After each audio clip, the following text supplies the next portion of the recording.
Show, episode 5. Cool guys, so we're just gonna change things a little bit today.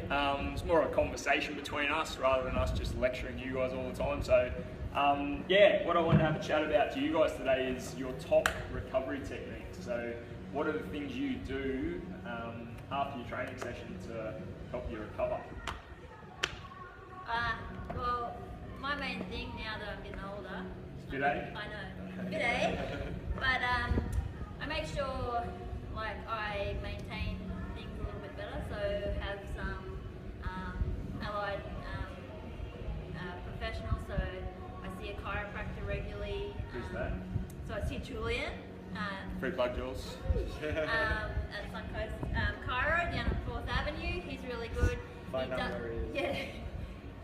He does CrossFit, so he understands what we do. I find a lot of people don't know that much about CrossFit, so when you go to see them, they just say, okay, you've got to stop. But I know for me, keep moving and moving well is important. So Julian really understands that, and you know, we work through any niggles that I have or injuries. So and I find like I go back for maintenance, and that keeps me training at the level that I want to. So yeah, that's my main thing, is just to make sure I've got someone there, even if it's a physio or a masseuse or whatever works for you, just to see them regularly and yeah, I guess work out those niggles before they become major injuries. Yeah, and I second that. I go and see Julian as well. And I've been to a lot of chiropractors, but yeah, he's really good because he does have that understanding of what we do in here in the gym and what we sort of need in terms of the areas that are issues for us. He sees a lot of, I guess, similar injuries and things from CrossFitters. So, but yeah, agreed. You've got to have a network of people that understand what you do and that understand your body, and you shouldn't wait until your leg's about to fall off before you go and see them. You really need to be doing like monthly maintenance checkup. So getting a massage. I'm a big fan of floating. So the float tanks up in Maroochydore are great. Yeah, but you know, with all that stuff, the consistency is the key. Have you done your 3 yet? No, I've got 2 to go. Yeah. I've got one. I got one for my birthday. Have you done 4? You haven't? You need to get more than 1. First one's good, but they get better as you go on. Oh, right. Again, you need to get someone else to buy you. I need more birthdays. Yeah. So on those other, getting someone who does CrossFit is really, it's not critically important, but it is an advantage.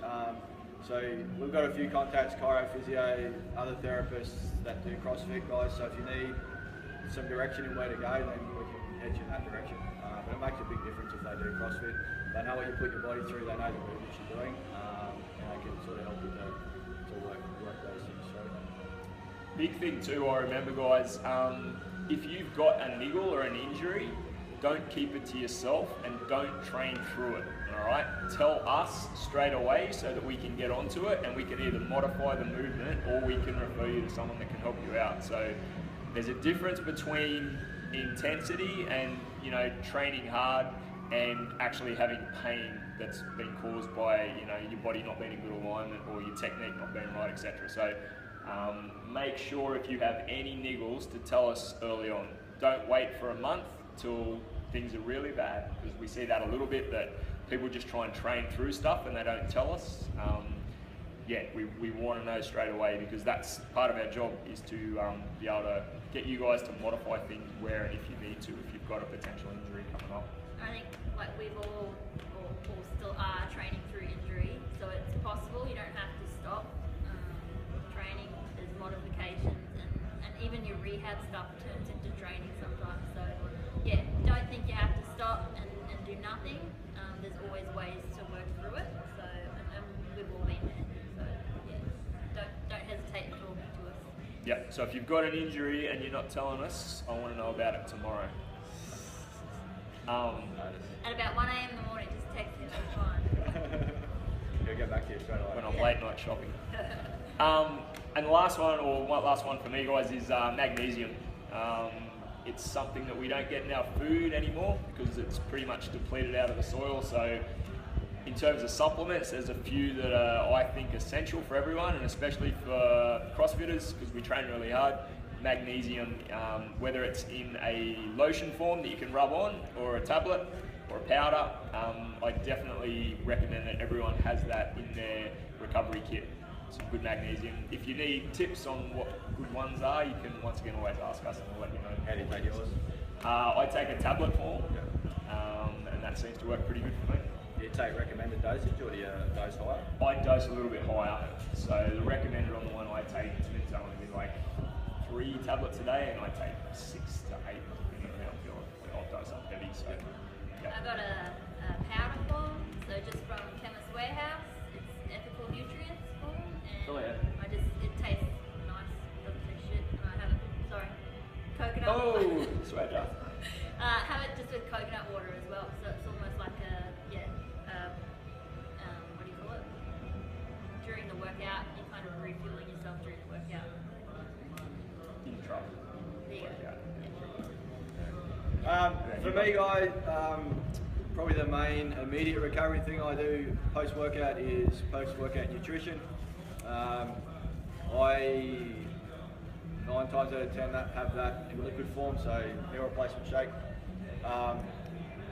I do that because I normally train in the morning and then I go straight to work, or straight, like that's essentially my breakfast as well. But fully balanced, protein, carbs, fats, get in there. Normally add greens to it as well, but just to give the system a hit. But I also found that it's important then to follow that up with a decent whole food meal a couple of hours after that.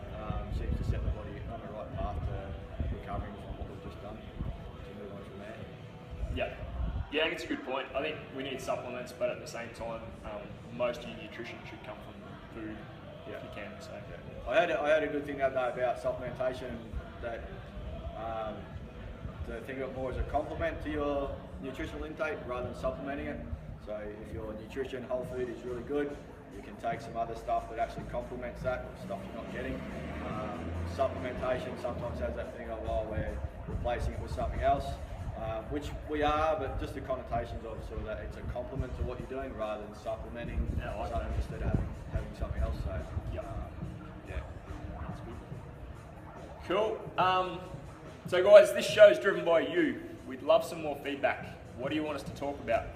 Who wants to be on the show? Who wants to be our first member guest on the show up here on the casting couch? Let us know, and we'll make sure we get that organised. So, till next time, peace out. Hey guys, today's technique WOD is the top tips for. Hi guys, today's technique WOD is about equipment safety.